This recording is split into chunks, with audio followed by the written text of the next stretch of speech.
Alrighty, so what is up guys, and welcome back to another video on Nwadei MMA, where I give you my thoughts, but more importantly ask for you guys' thoughts, because you guys are the MMA community, right? So guys, today we're going to be talking about Sean Strickland coming off of UFC 297's matchup against Dricus Du Plessis. Dricus Du Plessis, if you do not know already, spoiler alert, he won by split decision. It was a very close fight, very closely contested, and a lot of people thought Sean Strickland won. A lot of people want to see a rematch. A lot of people don't know what's going to happen next in this very tightly contested middleweight division. Is he going to come back? What's going to happen? There's a lot of beef and drama going on Twitter.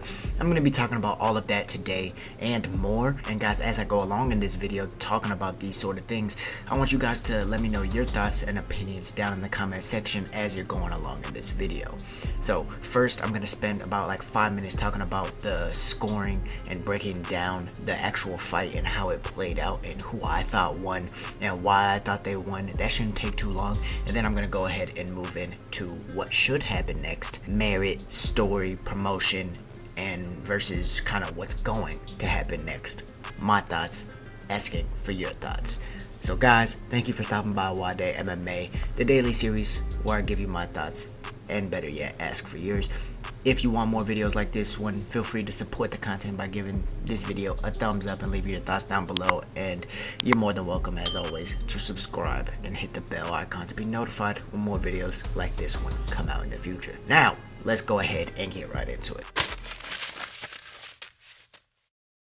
So the first order of business I think we should talk about is the decision. Right?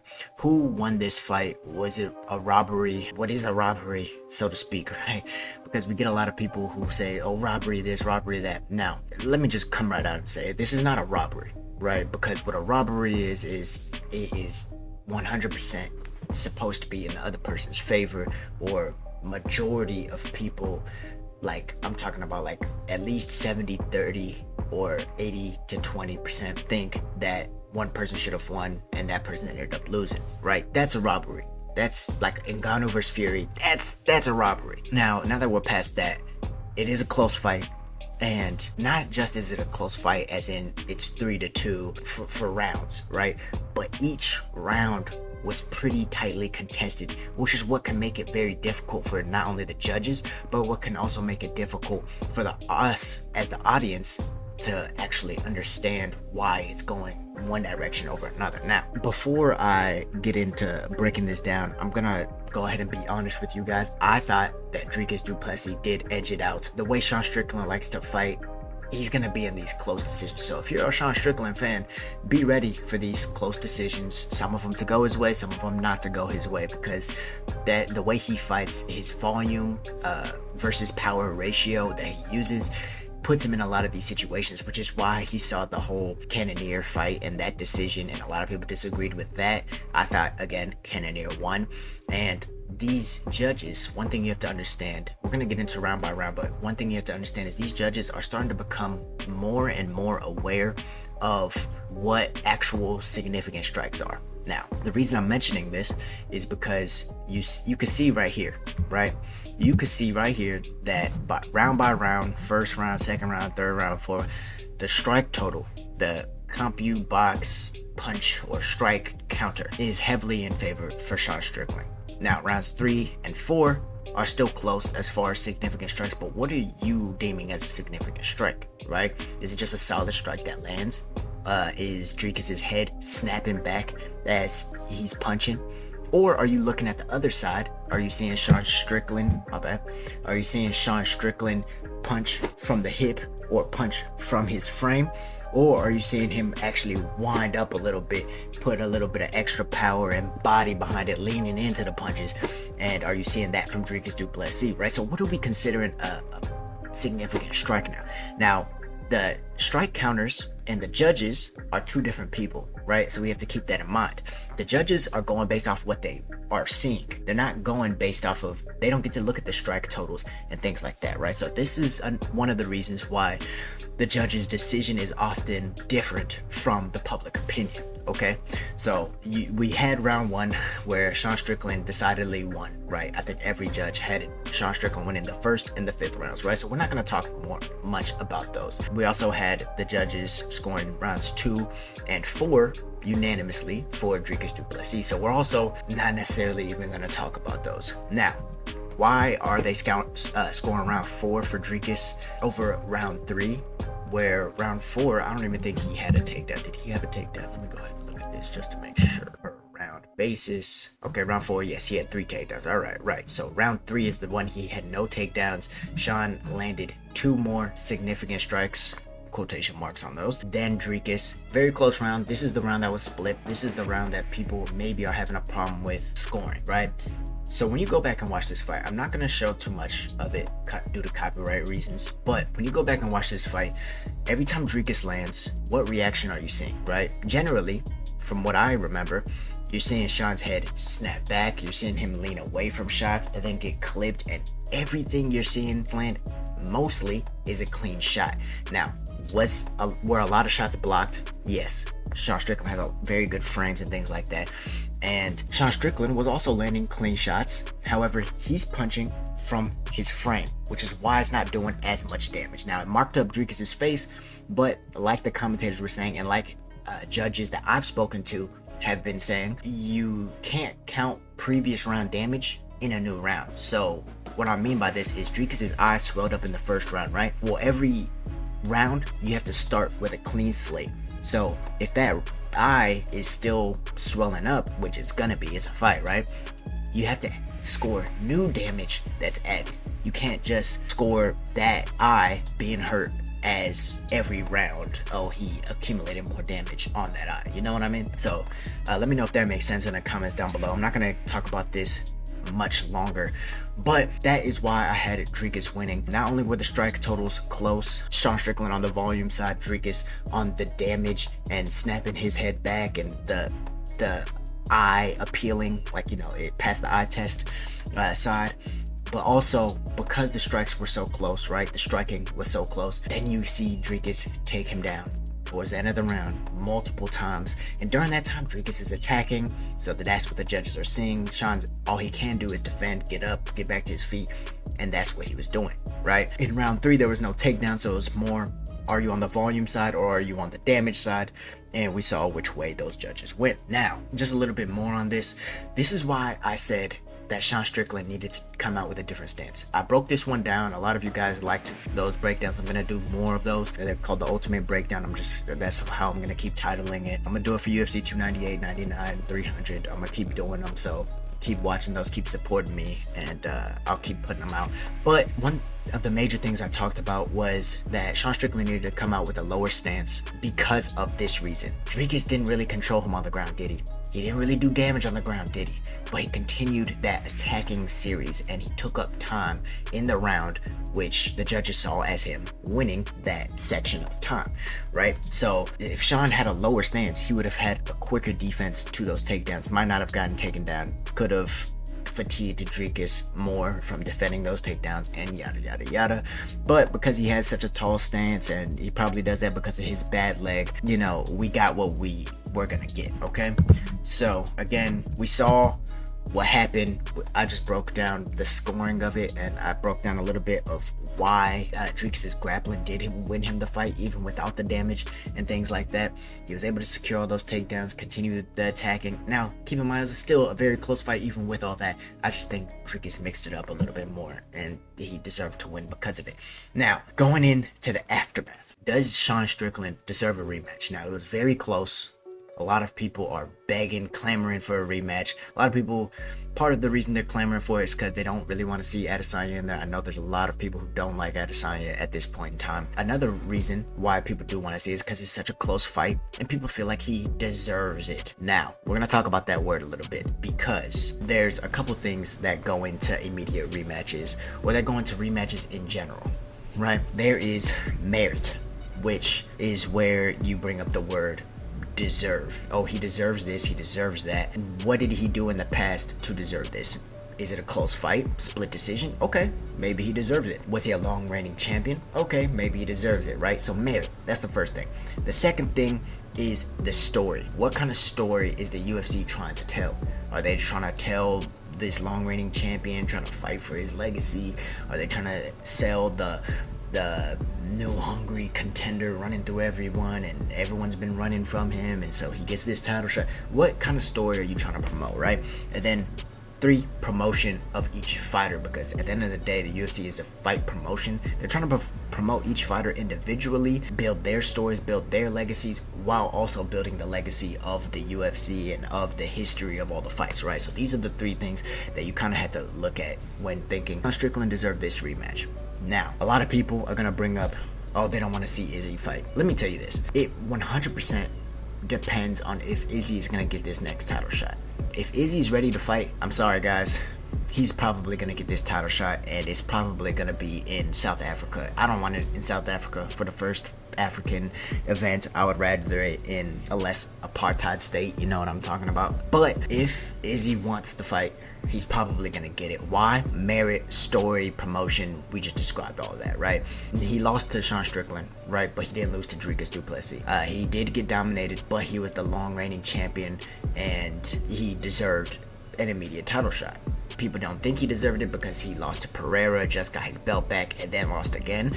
But if you keep in mind, Pereira would have never been in the UFC if it hadn't been for Izzy. He would have never even had the title shot if Izzy didn't call him out, even being the champion.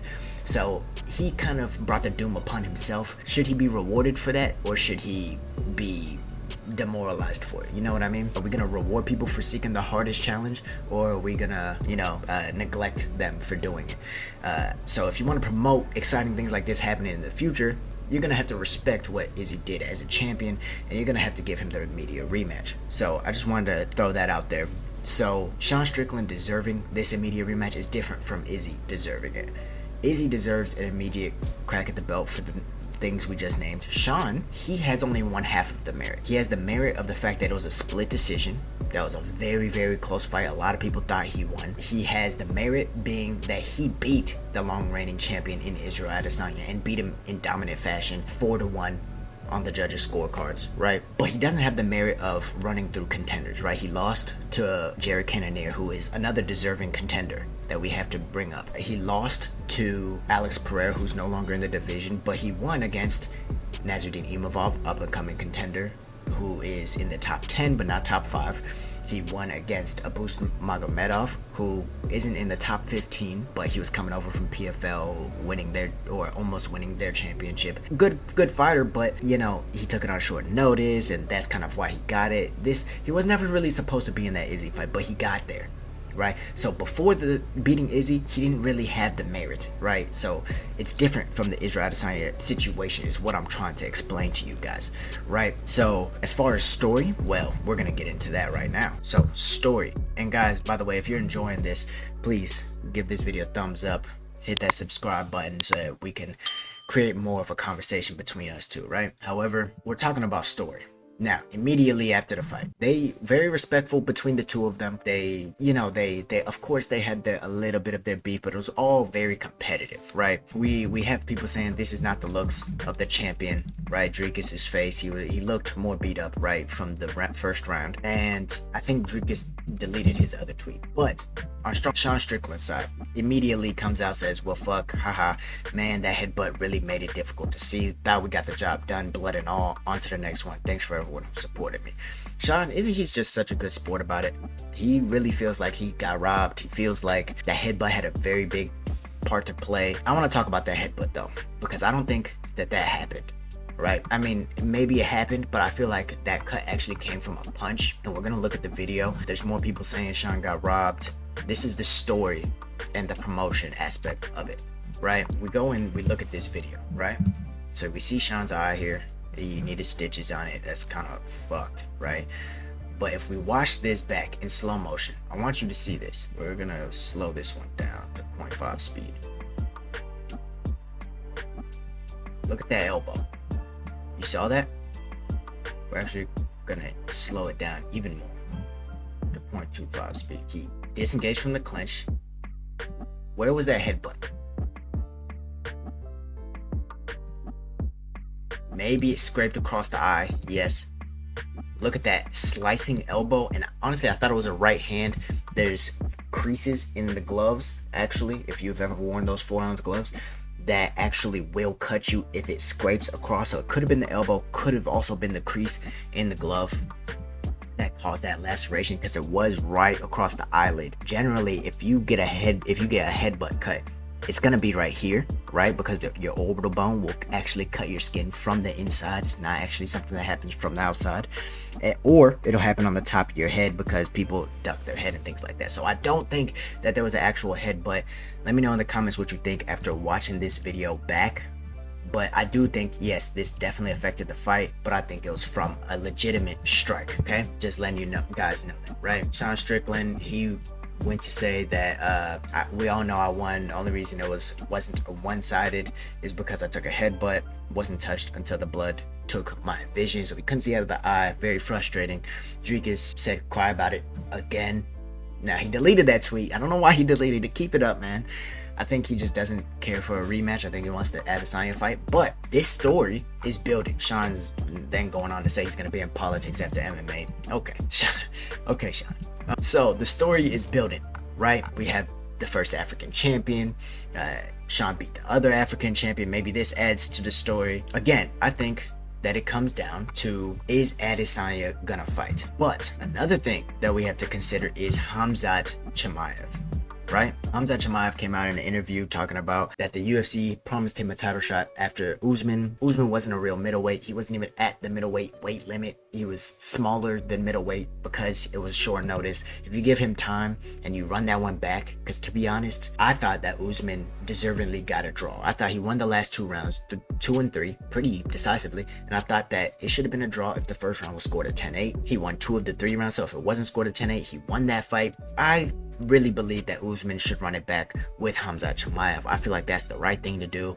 It gives Khamzat more merit at middleweight because it'll actually be a middleweight if Kamaru can put on the weight correctly and things like that. Other than that, maybe some people are saying Khamzat versus Israel Adesanya. I don't think that's gonna happen. But let's get back to Sean Strickland, right? If he does, say Israel Adesanya isn't ready to fight by UFC 300 and they want to run that one back, that's the only way I see that Sean Strickland gets the immediate title shot. Now, if Israel Adesanya does want his fight with Dricus Du Plessis, who will Sean Strickland fight? I think Sean Strickland can fight Khamzat Chimaev. If Chimaev and Usman don't do that, run that one back, they can do that at UFC 300. You know Sean likes to fight often.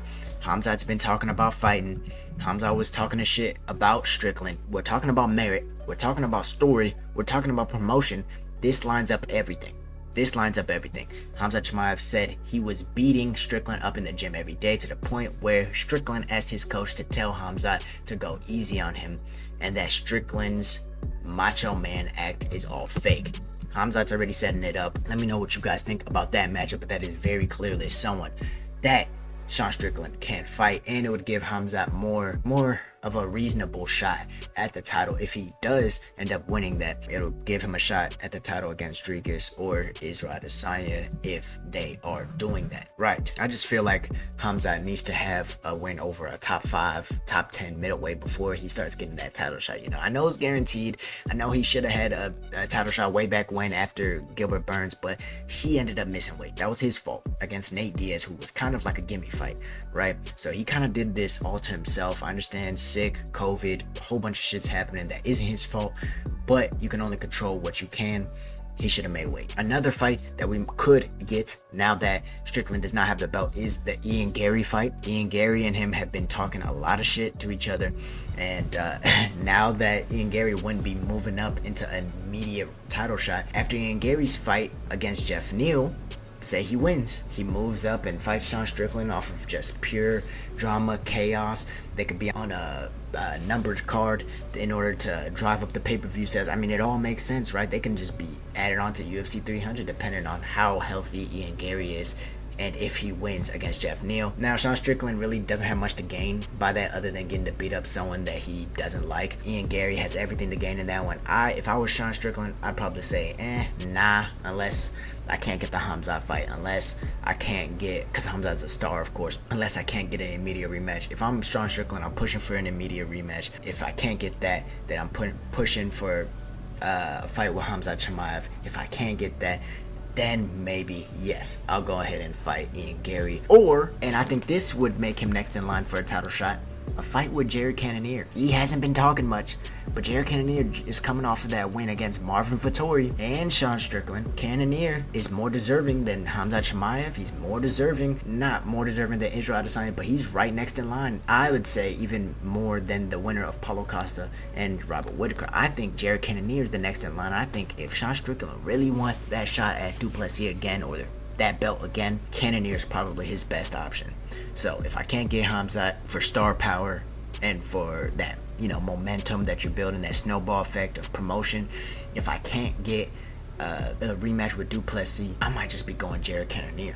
And then if I can't get that, okay, all right, Ian Gary, bring it on. But in my opinion, all of these are fire fights. Sean Strickland is a fun character. What did you think about Sean Strickland's reign? Should he get the immediate rematch? Based off of everything we said, did he win that fight? Guys, let me know your thoughts and comments down below. And also, tune in to my breakdowns. I'm going to be breaking down UFC 298, 99, and the interesting matchups on there. I'm also going to be breaking down one championship fights.